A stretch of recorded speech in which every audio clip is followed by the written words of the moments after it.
Welcome to the Nativity Podcast, where we give listeners a behind-the-scenes look into the life of our active Catholic parish here in Burke, Virginia.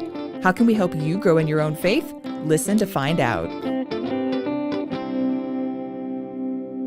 Hello, everybody, and welcome to the Nativity Podcast. I am your host, as always, Father Ed Bresnahan from the parochial vicar, I should say, from Nativity Parish in Burke, Virginia. Boy, after 2 seasons, you'd think I'd get that intro down, but just to let you know, we do it live. All right. And with me, as always, is my wonderful co-host, Mary Castellano, the social media coordinator here at Nativity Catholic Church. And we have another wonderful episode in store for you today. We are cruising through season 2, getting again to meet all of the wonderful different ministries that go on at our church. I know we haven't really mentioned this in a while, but we have 73 or more, and growing, I should say, different ministries in the church here at Nativity. So vibrant is like a understatement of the way that our parish operates. Active. I like to say active. Active is good. I like the word aggressive, but everybody gets real scared when I'm like, oh no, they're aggressive. Like they're like aggressively positive and they're like aggressively happy. And like it's a great place to be. And we didn't mention this before. We mentioned this way at the very beginning, but one of the gifts that is this podcast is we want to be able to meet those different ministries so that we can highlight them for our parish, so that people in our parish can get kind of excited about some of the things that are going on in the parish, maybe find something that they would like to do or feel called, like, oh man, I wish I could do this or that or the other, but I just don't know who to talk to about it. And then also maybe to inspire maybe somebody who is listening from, around the country, around the state, around the globe, and maybe saying, they do that at that parish, maybe we could do that at ours. And so getting people kind of connected. So we think that that's a really a good thing. So we're gonna keep pressing through. And boy, do we have a great show today. We do. We're so excited to welcome today Kimberly Siepmann, who is and she is with our theater ministry and our theater program. What's your official title? Director of Theater Ministry, the Nativity Players. How about that? I love that. It's like it has a little bit of everything in it. So it kind of encapsulates all the goodness that is theater. So we are just blessed to have you. But, because we have a theater related episode today, I just always love, just all of the different kinds of things that are surround the theater. Going to the theater has its own mystique and magic. Mm-hmm. If you've ever been involved in theater, there's always kind of a mystique that goes along with it. All the different kinds of things, and just being able to see all the different hands that go into making it. But obviously, for anybody who enters into theater, everybody who sees theater, even if they haven't been involved in it themselves, there's always that one moment when the lights, go down, the curtains lift, and you're transported. There's that one show that just takes your breath away, that one character that just makes you bust your gut laughing. And so our icebreaker question today, I really want to know, ladies, what would be your dream role if you could be cast? Vocal talent, not an issue. If you're an alto, you could pick a soprano, you could pick a bass. Whatever the case is, if there's any role in Broadway that would be like an amazing or a fun role or like your dream role to play, what would it be? Well, for me, I was absolutely transported when I was in high school and had the opportunity to see the pre-Broadway production of Sunset Boulevard starring Glenn Close. And her in that leading role, just the longing to be recognized, that's something a lot of teenagers can connect to. But this was such an amazing character with this huge arc. And oh my gosh, the lead in Sunset Boulevard, hands down, I would take that role any day. That's awesome. I love it. Mary, what would you pick? I would pick probably Elsa from Frozen.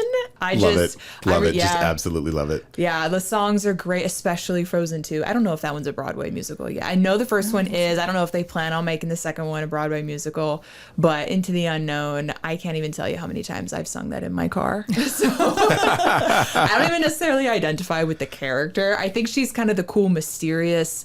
She's not a villain by any means, but like they kind of make you think for a little bit that she is, but she's actually a really good person. And so I like the dynamics. I like how she's kind of complicated and mysterious. Yeah, I think that'd be really fun to play Elsa from Frozen. I feel like the mystique of that stage moment when she changes the dress in the song Let It Go would be like, just and then like there it is, and like be able to do some sort of like stage magic with that. That would be fantastic. That'd be so fun.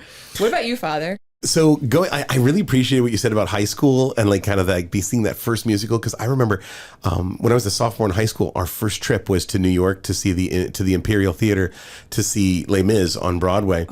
And it was the first time I'd ever seen like a Broadway musical. And I mean, it's weird because, you know, as a nerd, I'd read the book, right? I read Les Mis, the book, long before I even knew there was a musical about it. And so, yeah, you hear the stories and they're really beautiful and detailed, and there's a lot of history and a lot of other things that go on. And it really talks about the plight of being in France at the time. And then to see it come to life on stage with just, you know, like thunderous lyrics and just nearly the whole show set to music, just almost every word. They're like singing everything. Anyway, I know that my voice doesn't fit because I have a much deeper voice, so I fit more like a Javert character. But I would absolutely love to play Jean Valjean. I think being Jean Valjean and just that character arc of the criminal that becomes redeemed, it's just fantastic. But man, he hit some of those high notes, and I'm just like, oh God, could you please give me that? That would be an amazing gift, Lord. Yes. Well, I think we're all ready for our close-ups, Mr. DeMille. Exactly. See, I love the Sunset Boulevard reference. Perfect. Yep. We are set. So, okay, but like theater has been such a huge part of your life, but has it always been a part of your life here at Nativity? Or I should say, like, Kimberly, what's your story here? How did you come here to Nativity? So I was a military brat that moved around a lot. And when I got a chance to move back here with my husband, I just assumed I'd be at St. Bernadette's, which was my parish when I lived here as a child for a couple of years. And my husband and I arrived on a Saturday in 2005 in the fall, and we're driving around trying to find somewhere to eat dinner. And didn't realize that, you know, there's trees everywhere, so you don't know where to turn in to find a restaurant. And we're just driving and driving. We're starving and trying to figure out where to go. And we're on the Parkway. We see Old Key Mill. We turn on the road, and I'm the kind of person, I love churches. We drive down the road. Oh, look at that pretty church. Oh, look at that pretty church. Oh, I wonder what denomination that is. We're driving down, and, you know, there's multiple churches on our street, and we get to Nativity. I'm like, hey, that one's Catholic. And the Mass times used to be on the sign back then. And it said 7:30 a.m. Mass. Well, our moving truck was arriving the next morning at 9. St. Bernadette's earliest Mass was an 8. And we're like, we can't go to Mass tomorrow. We're going to miss the moving truck, and then we're in trouble, and there's all these fees. And we're like, we can go to Mass tomorrow. We were so excited because we really wanted to start our new life here with going to Mass and honoring the Sabbath. And so we found a restaurant just around the corner from here. We're so thankful to find dinner. And then we made it 7:30 Mass, and it turns out it was Fall Festival that day. So everyone was at 7:30 Mass to set up Fall Festival afterwards. And we were just blown away by the joy and the excitement of the community that morning. I couldn't even tell you if it was the pastor or the parochial vicar who did the Mass. I don't remember. I just remember the whole feeling that we had when we were here. And we're like, well, our house is halfway between here and St. Bernadette's. Guess what? This is our parish now. We had to become a part of this. And even though we moved out of state for 4 years, we moved back and we felt like we'd come home. And so we were just so thrilled to be back here. And we've been back 10 years this summer. So very excited about that. And it's Nativity's our home. I feel like that getting bombarded by just the sheer volume of welcome. That's such a Nativity thing, right? Which is so funny because it's so overwhelming in the moment, but then you're also like, wait, they do that every day. Well, who has a packed 7:30 a.m. regular Sunday Mass? Like, that just blew our minds. Now we realized afterwards it normally isn't quite that crowded. It was just because of the festival, but people made the effort to come to the early Mass so they could be at festival afterwards, and it was awesome. That's a lot. That's amazing. So, but then how does that transition? Because if you've been here for 10 years now, how did you go from simply just feeling like a welcome member of the family to, you know what we could do?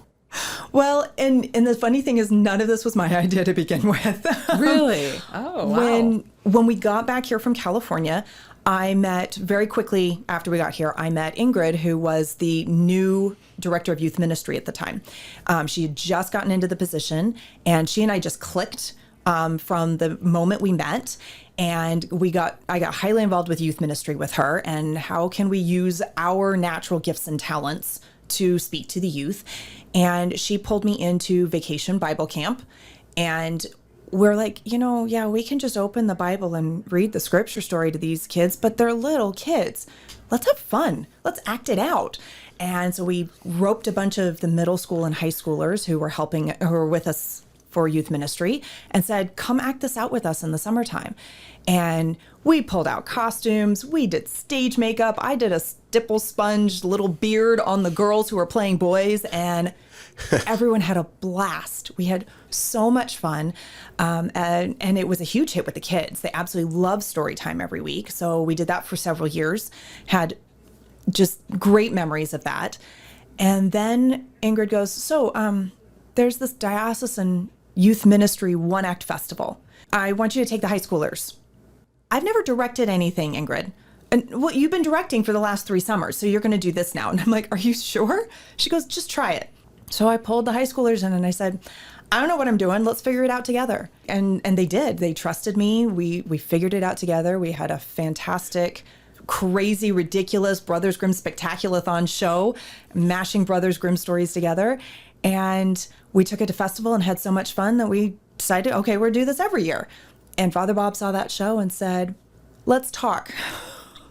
Can totally picture that. Yeah. What year was this? I'm curious. So our first one act would have been in February of 2016. And so we'd been working it for a little while. We dedicated the Father Martin Center, the expansion to our building, in December of 2015.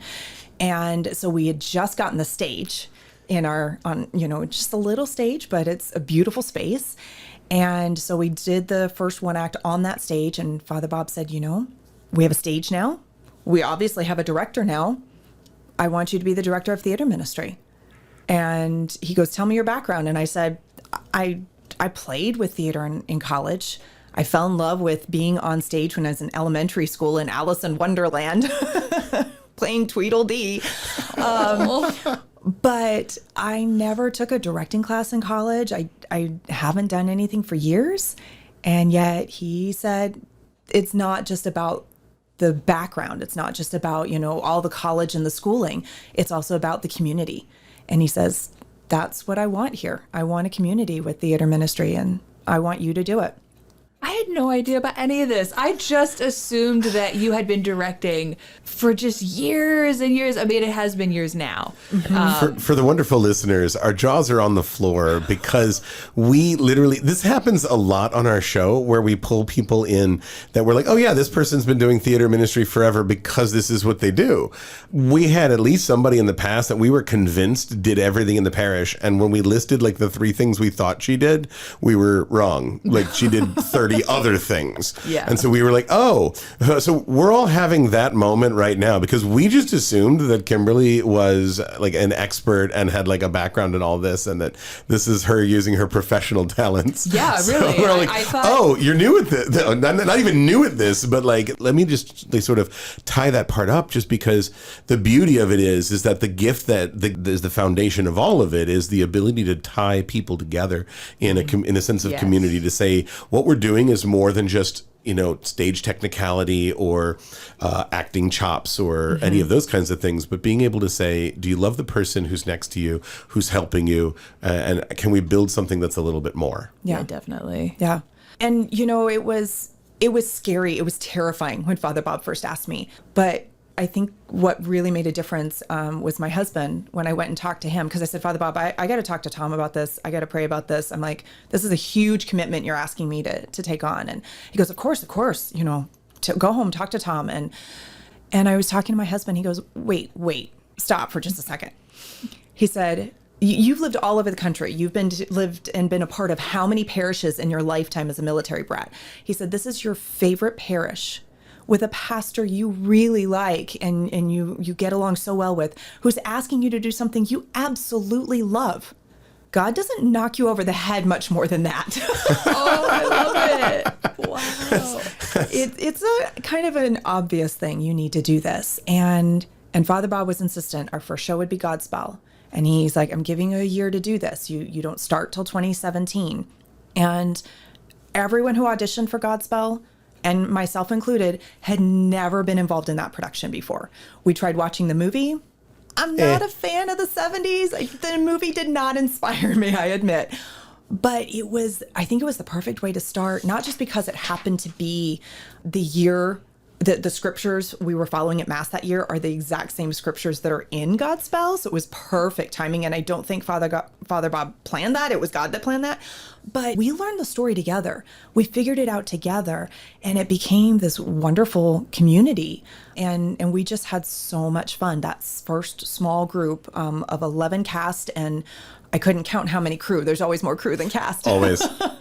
And then there's always that kind of unsung group of people. It's like the mom that brought the brownies that one day, or the, absolutely. you know, there's always those sort of unsung people. Yeah. The person who knows, like, they're the light person, right? They just knew to flip the lights off. It's just, you know, I don't know. Or the ushers that help the day of, or like at the show. There's a like you're saying, there's a whole group of people that don't necessarily have a title or like an official. They have a role. There's a whole group. Not so clearly defined. Yeah, exactly. Yeah. Exactly. So how did it? I'm assuming it was really well received. It was, and you know, there were younger people who were like, I don't know Godspell, so weren't super excited. But some of the other members of the parish were like, I remember Godspell when it first came out. That was my favorite. I had so many adults who'd come up to me and start singing songs from the show when we announced Godspell. And I'm like, so you're coming to the show then, right? And we had we had a horrible thunderstorm Saturday. Horrible pouring rain. Like, people were getting drenched just opening their car doors to come into the theater. And at one point we had lightning and thunder as Jesus died on the cross during the story. Whoa. Yeah. Oh my God. Yeah. So it was pretty incredible. We did have some people who said, I'm not coming out in this. It was horrible rain. So there were some people who were just like, I'm not coming out, who missed the production, unfortunately. But those who came were just like, okay, what are you doing next year? And so it was great to have that support from the parish. Wow. Oh, that's so good. So you've been able to do this now 6 shows or 5 shows? We've actually only done 3 musicals before COVID shut us down. COVID. Like parish-wide musicals. Parish-wide. Right. Well, and it's community-wide. They don't even have to be a member of the parish. It's open to anyone in the community. Now, because of that first one of the girls, the teenagers that was in it, her mother was the assistant principal here at Nativity School, and she came up to me afterwards. I can't believe you got my daughter to sing on stage. Will you now direct school musicals? And so I have done a couple more musicals through the school, and continuing to do the one acts with youth ministry, which is now not just high school, but a middle school one act as well. Mm-hmm. And the goal is to have a college one act during winter break this coming December. So an opportunity to kind of bring back some of the people who had been involved before, and kind of keep that connection back to the parish. Yep. That's an amazing opportunity. So the other shows that you did, it was Seussical. Yes. Right? And then what was after that one? Wizard of Oz. Yeah. That's right. So I came in the fall of 2017. And so the summer of 2018 was Seussical. And I don't know if you had asked me, or if someone, or if I took it upon myself, but I photographed that event, and I was just blown away. Absolutely. And I think you had told me sometime afterwards, I must have sent you the pictures, and you said that was only your second show here. And I was completely blown away. I was like, what? I remember that conversation, because I remember you going, no, you couldn't have. You had to have been doing this longer. Yeah. And you were the first person to tell me that. But I had somebody else after Oz who's like, you've done at least 5 musicals, right? I'm like, well, I mean, I guess if you count the school musical, but they weren't. They were thinking just, in the summers. I'm like, no, this is the 3rd one, is Wizard of Oz. And I've done a lot of theater. There was a community theater that opened up right next to my high school. And so I got a chance to do theater year round while I was in high school, but it was always on the acting side and usually an ensemble, because God didn't give me the Broadway voice that I dreamed of. But I love it. I just love it. I just enjoy being a part of the whole process. And so I think I just absorbed way more than I ever realized I had absorbed. And I like the collaboration of it. I like pulling people in. I like telling my actors, hey, what do you want to do here? You start blocking. You start walking around the stage. And I'm going to tell you if that works for me or not. They're getting into their characters. I want to give them the freedom to show their characters in as many ways as possible. And then if it's not reading right to the audience, now let's work on that together. So I like it to be more of a collaboration versus the director going, you move there now. That is really cool because I did theater in high school. That was like my sport of choice, quote unquote. Because I see what you did there. Well, because it required almost the same amount of time Absolutely. and commitment. And so that's what I chose to focus on from freshman year to senior year. And I did a bit in middle school as well. But I do remember, some directors would be like, yes, okay, do this X, Y, and Z first. But as someone who kind of had their own idea of, especially if I had seen the movie, of whatever show we were doing, or if I'd seen the show before and I had an idea of what I wanted to do, then giving them that creative freedom that's very empowering. And I think that's really cool that you do that. Even for someone, this might have been their first time. It's like almost, it forces them to think, oh, I can do this. Oh, well, let me play around with that. Yeah. Theater ministry is for anyone who wants to be a part of something bigger. I mean, and yes, we get the theater kids who immediately show up, and we get a lot of theater kids who, in this area, there's theater in every high school, in every middle school, but there's so many kids who love theater that a lot of the theater kids either are an ensemble every single time or maybe don't even get cast. So not everyone gets that opportunity. So the theater kids, come on out, get that opportunity to perform.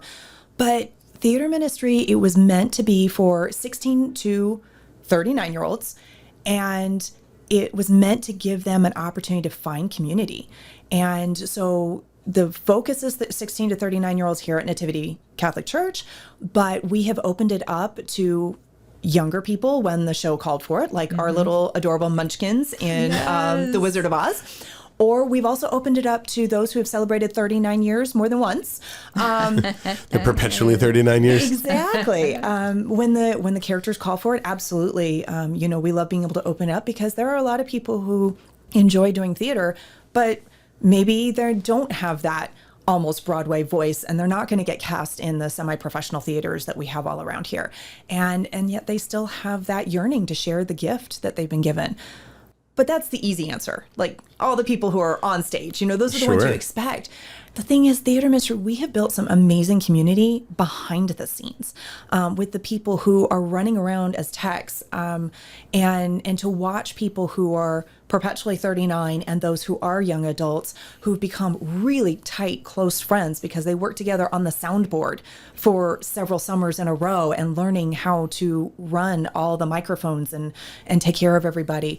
Watching a young adult mentoring a high schooler on lighting and the bonds and the communication between them and their own little language that they have between them of how they're running the lights and their design elements. There's so many other things. And there's people who've come in, moms who've come in, sewers, helping with marketing. We have people from all walks of life.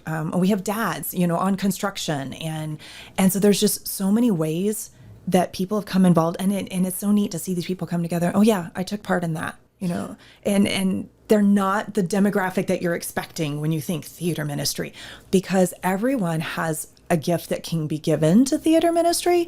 You just got to speak up with what your gifts are so we can be like, I can tap into that. Come on and help us, and let's have some fun. And you're very good at that. I've seen that in action. Yeah. I've seen that you're like, ooh, yes, light bulb. Like, yes, do you want to come help with the show or whatever? I think one of the things that's kind of amazing, and I think it's true about theater, but I think it's especially true about theater here, is that when you look at sort of other groups, a lot of times when people say, hey, bring a friend, when people bring a friend, they only bring, it's like maybe you only want to create a group that's just, this is my buddies, right? So you take something familiar and you bring them into something familiar, but nothing changes. But with theater, it seems like it's one of those things where it's just a lot of people from a lot of different walks of life, people who don't know each other beforehand, but because they're in this beautiful common shared moment and working their butts off. I don't think people realize how much work and time and effort, blood, sweat, and tears you guys put into this. And so you really, you get to know people. I mean, you don't sit at a light board for 8 hours, 10 hours, 20 hours, 100 hours, and you don't get to know the person next to you. Yeah. Well, that's the thing. When looking for an assistant director this year, I had someone go, wait, how often are you at the theater? I'm like, oh, this is just scratch. Like, I just gave you the run through. That's the scratching the surface. And she's like, I don't know if I can be there as often as you are. And I'm like, okay, so let's talk. But that's the thing. People don't realize how many hours go into this. And I feel so amazingly blessed that there are so many people who are working full-time jobs and then come spend another 4, 5, 6 hours after working a full day doing what they do to make these amazing productions come to life. Mm-hmm. Amen. So kind of going along with that, and I love this too, because this is the other part of theater. Theater is literally about expressing gifts, discovering gifts, and all of those. There's definitely a spiritual side to it that it almost usually goes unspoken. But if you could speak about it or speak to that spiritual connection, especially with what we're building here at Nativity, how does Christ sort of influence, build? Where is he? Like, how is he just so present to what it is that you guys do? You know, when Father Bob first asked me to be director of theater ministry, and I said yes, he was so proud and so excited. And every time there were visiting priests, you know, for a penance service or whatever, he would be like, oh, Kimberly, come here. Father so-and-so, I want you to introduce you, my new director of theater ministry. And he had the biggest smile on his face, and he was just beaming with pride. And invariably, every one of these visiting priests or whoever it would be would look at me and go, so how's theater and ministry? And I was stopped cold. Because I'd never done it in a church setting before. I'd only ever done it in a secular setting. And in Utah, I had to kind of hide who my faith was at times. And so I was struggling.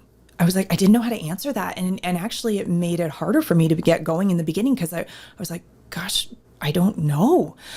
But it's amazing how God revealed himself to us over time. That first Godspell, one of the people who auditioned ended up dropping out about halfway through the rehearsal process because of something that he just didn't want to do. And so one of the cast members had a friend who had some things happen to him over the summer. And she said, hey, we need a guy. It's your range. Come on in, do the show with us. And because I was trying to get to know my cast, I asked, you know, everyone who was a Christian, who wasn't a Christian, just so I could be aware of that and be sensitive to that. And I asked if he was a Christian, and he said no. And I went, oh, there's a story there. Okay. I said, well, here's the thing. If you're going to take this part, you know, we are a Catholic church. We are going to pray. I just need you to be respectful during. He goes, oh, no problem. I've done church shows before. I'll be respectful. Okay. But because it was Godspell, there's a lot of theology in there. And so questions came up. Questions upon questions upon questions. And it turns out this particular person was someone who was baptized Catholic, was a member of the church, had been hurt, but not just hurt, didn't have information. And he started asking questions and started coming to Mass. Wow. And found a home here, even though he lives quite a ways away. You know, it's not like he's just down the road like some people. And so he found his home here, and it was beautiful. And he talks about how Nativity feels like home. I had a person in Seussical who I was talking to Tech Week. So I've been working with this girl for weeks, and I'm just talking to her backstage, and she says to me, you know, I was really nervous about auditioning at a Catholic church. You know, because she was a different denomination and she didn't know what it would be like. She was afraid we were going to either try to convert her or make her feel like she wasn't welcome because she wasn't Catholic. She was nervous, and she was a teenager, and she's like, I really feel the Spirit here. And I'm like, this is, it's just been amazing because, like, I don't shy away from the fact that we're Catholic. I tell everyone the story of St. Genesius, and we do say, St. Genesius, patron of actors, pray for us at the end of all of our prayers. We often invoke other saints as well who are pertinent to theater ministry.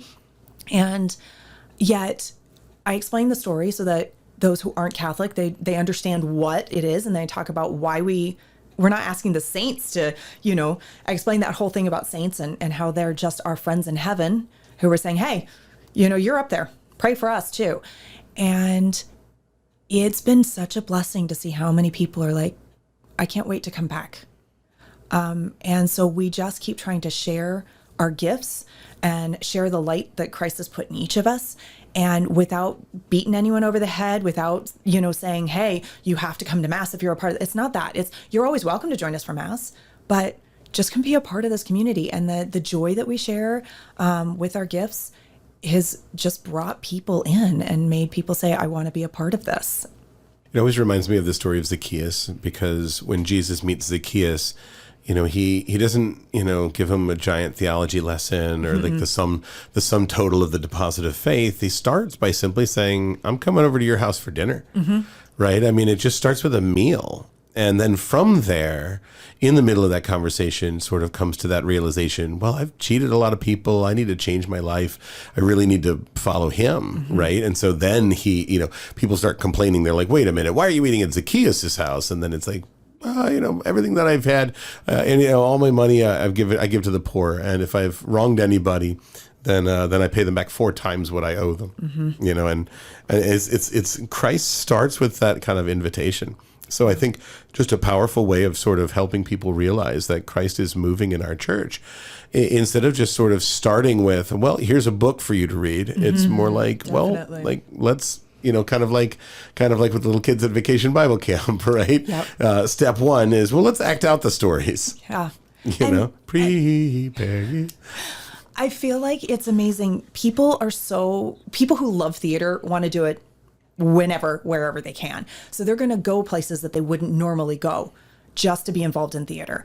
And I've seen people from different parishes, from outside of the parish, and they just, when they come to a place where it's comfortable, where they feel safe, where they feel like they're going to be welcome for who they are. Because, theater kids, we're all a weird bunch. Like the ones on stage, we're loud and obnoxious. A lot of us, we have we're Luna Lovegoods. We're our own people. Yeah, sorry, I had to bring the Harry Potter reference in. The crew a lot of them are shy, quieter people, but they're still a lot of us are oddballs in different ways.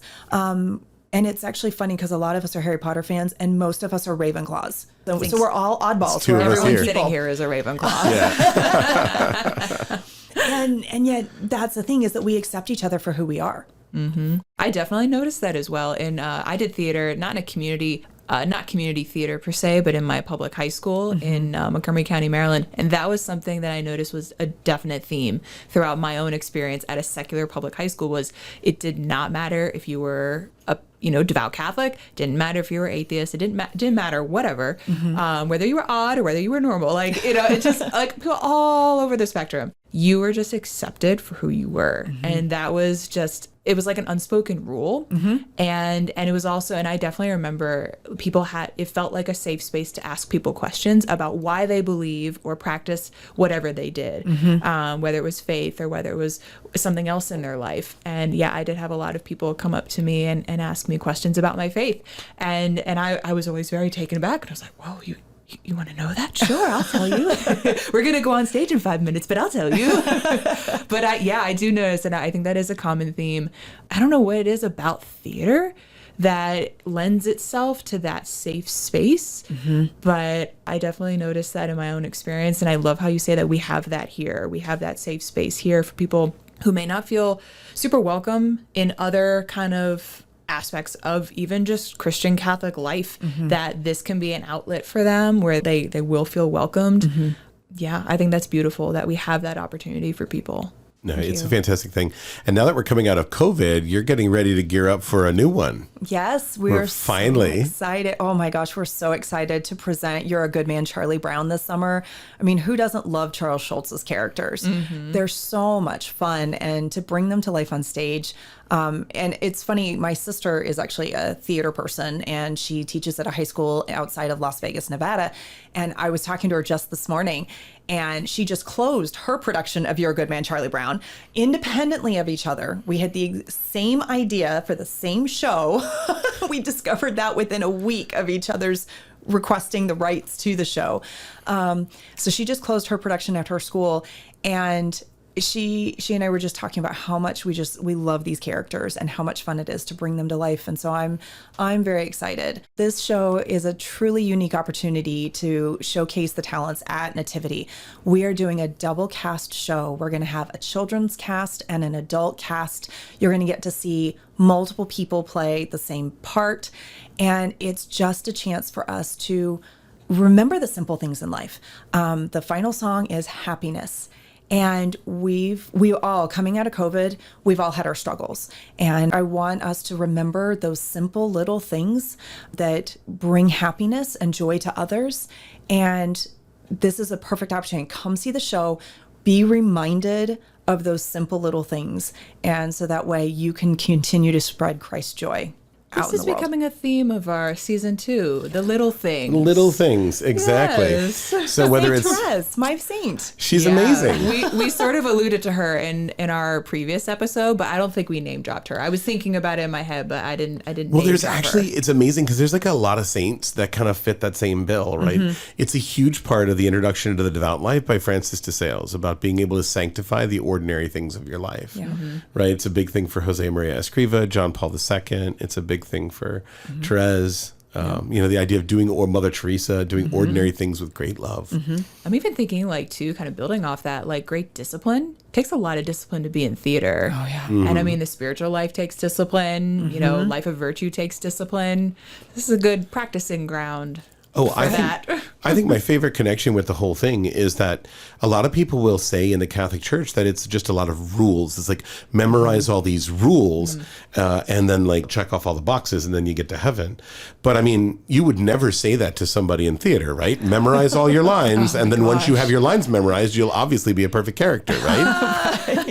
Like that's not it, right? I mean, yeah, you have to know the lines, but the lines reflect something about the interior of the character you're trying to develop and become. Yeah. So the two things go hand in hand. I mean, obviously it doesn't make any sense if you intentionally change all the lines to whatever you want to say. Right. Like, Yeah. I'm theatrical, but not, like, I'm going to do my own spin on Charlie Brown. right, exactly. So, Kimberly, here's another question for you. If you recognize a gift in someone, but they've never participated in theater or say, oh, I love Charlie Brown or whatever, but they use the fact that, oh, I've never done theater before. I don't really know if I should get involved. I've never been on stage, never been backstage.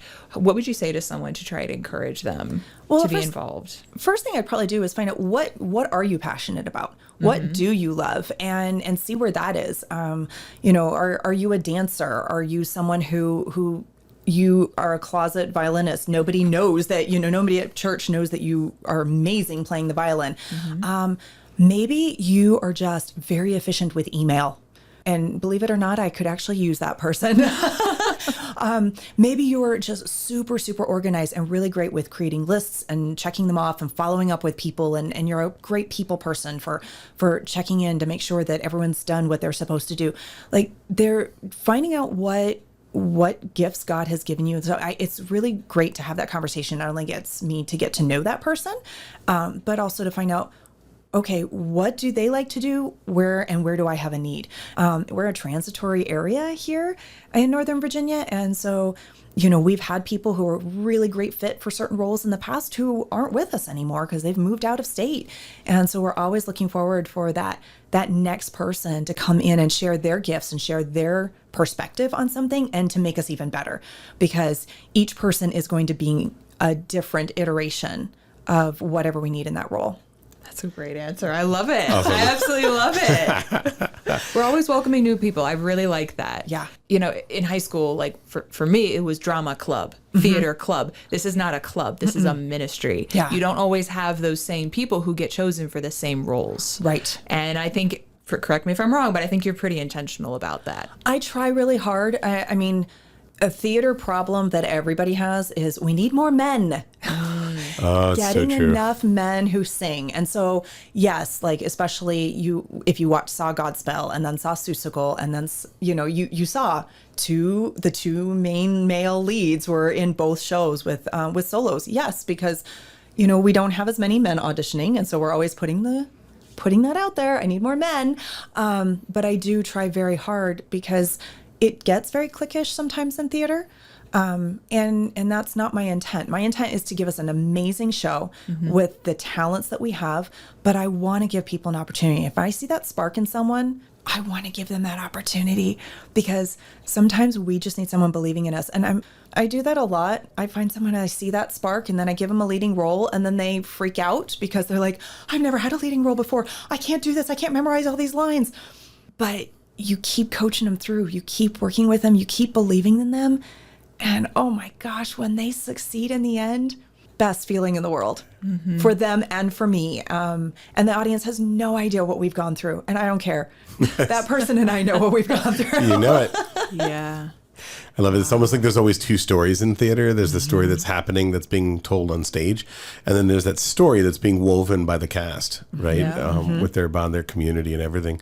I mean, just even the smallest little ways that theater ministry has kind of impacted our confirmandi, has impacted the parish. It's really an amazing thing. I think it's become like a part of the culture here, which is also another reason why it still baffles me that we've only been doing this for so many years. You do it so well, and I love how you're so intentional, and I love just your faith.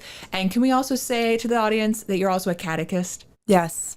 Yeah. And how long have you been a catechist? Oh, wow. I'm not even sure now. Probably off and on for close to 20 years. Wow. Yeah. And do you have a certain grade that you teach? I can't remember. Yes, I love 7th grade. I love pre-confirmation. Okay. And there's a lot of people who are like, why do you do middle school?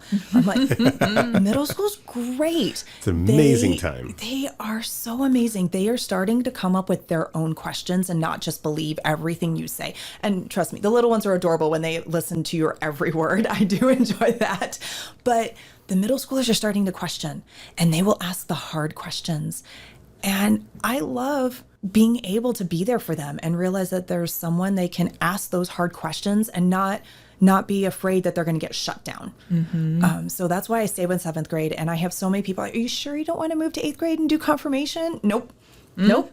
I want to stay with these 7th graders, and I want to help lay that groundwork for confirmation, and lay that groundwork for the future, and remind them for years to come, through Christmas cards or just, when I see them at church, and just for years to come to say, hey, I'm still praying for you. How you doing? That's beautiful. Amen. That is so beautiful. I love it. And I also love the word that you said about intentionality. It's funny how we're very intentional about things. So we actually have one question that we ask everybody on our podcast, and we always ask them because we notice that people are very intentional about this one thing. And so here's the question. Which pew in the church is yours? Actually, before COVID, I would have told you in a heartbeat that there is this one pew on the left side in this, just behind the center aisle. And we always sat there, and there were 2 other couples we always sat with. And in fact, it was our pew before we moved to California, because when we moved back from California, we sat in that pew, and one of the couples, and we got there extra early, and one of the couples came and said, oh, are you back? And we said, yes, we are. And they were so excited. So that was, it's still like kind of heartbreaking that we don't sit there. But since COVID, my husband and I are just a little more like, we'd rather not sit in the center anymore. We'd rather sit on an aisle, especially because I do sometimes have problems with claustrophobia. And so I can empathize with those people who are like, I'm still getting used to being around people. And I get that. Some people would be like, oh, I want to get involved in theater ministry, but that's a lot of people. Okay, I hear you.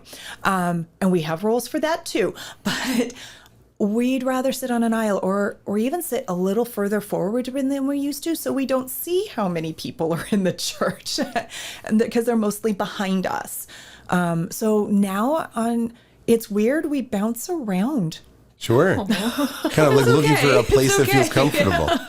Yeah. And so each week it's a little out of our comfort zone. We go to a different spot every time.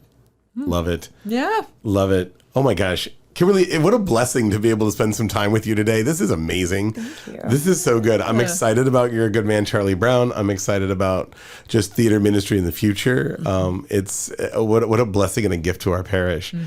Mary, do you have any shout outs? I do. Her name is Lauren McCook. Yes. And she is I don't know how long she's been active in theater ministry, but did she do the soundboard, or she used to? No, she started with us with Seussical because we needed someone backstage to make sure the kids made their cues on time. That's right. Because she's a teacher and she works great with kids. Yes. She loves kids and she actually gets a little sad in the summertime. She misses her students, and so she loves the opportunity to hang out with the kids in theater ministry. Yeah, so I know Lauren. She's one of our young adults. She's very active in our ministries and multiple ministries, and she's really helped me out a lot being one of my live stream volunteers. Yeah, and so she's just the sweetest, and so she's kind of a volunteer that we share. Yes, and just a reliable, really really awesome person. So just shout out to Lauren McCook. Absolutely. Oh, that's amazing. I want to shout out Father Wilson. Actually just had a beautiful moment today where a lady came into our church, and she'd been away from our church for a really long time. And I think it's because she's moved to another location, but her kid is about 9 years old, 10 years old at this point, and she needed a baptismal record. So she came in to get the baptismal record, and he's kind of reminiscing about, oh man, 9 years ago, we used to be members of this church, and kind of remembering Father Martin with happy memory. Just kind of had this kind of nostalgia. And Father Wilson just kind of walked by because he was going to the office or something, and her eyes got wide as saucers.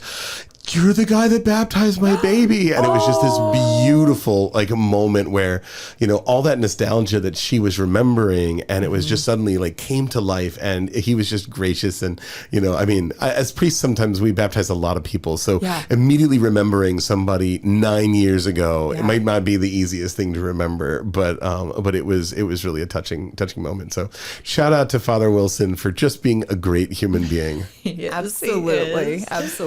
So, man. Now, Kimberly, how can people get in contact if they want to be involved or connected or do anything? Even if you didn't see the spark and invited them, maybe they saw the spark in themselves and invited themselves. Yeah. How does one invite themselves into theater ministry? Well, they can definitely reach out through the Facebook page of the Nativity Players Theater Ministry, but they can also reach out through theater@nativityburke.org, and that is theater, THEATER. I know a lot of people go, oh, but that's for a movie theater. Theater. No, actually, the difference in spelling of ER versus RE is a British versus American thing. Yeah, that's right. And it's just that. A lot of people think RE means the stage. It's not. It's just the British version. So I decided, you know what? I'm going to be American. THEATER@nativityburke.org is the email address, and we'd love to have more people join us this year. This is going to be, I think, our best show yet, and I know that there are people out there who want to be a part of this. Yeah, and if you're listening at a time when the show is already passed, you can always continue to reach out to Kimberly for future shows or smaller projects. Absolutely. Yeah. School projects maybe, or youth ministry one acts. Or maybe you'd like information on how to start your own one acts from your parish, and she would love to answer those questions for you too. Absolutely. Oh my gosh, what a blessing to be able to do theater with teenagers. It is a riot and fun, and it will keep you young for sure. Amen. That's awesome. Well, oh my gosh, Kimberly, we're so glad to have you. Thank you so much. Mary, thanks for being as awesome as always. Oh, thank you, Father. Friends who are listening from Nativity and from around the world, we are praying for you. Please pray for us. I totally stole that from Father Mike. We love you very much. And God bless you, and have a great day.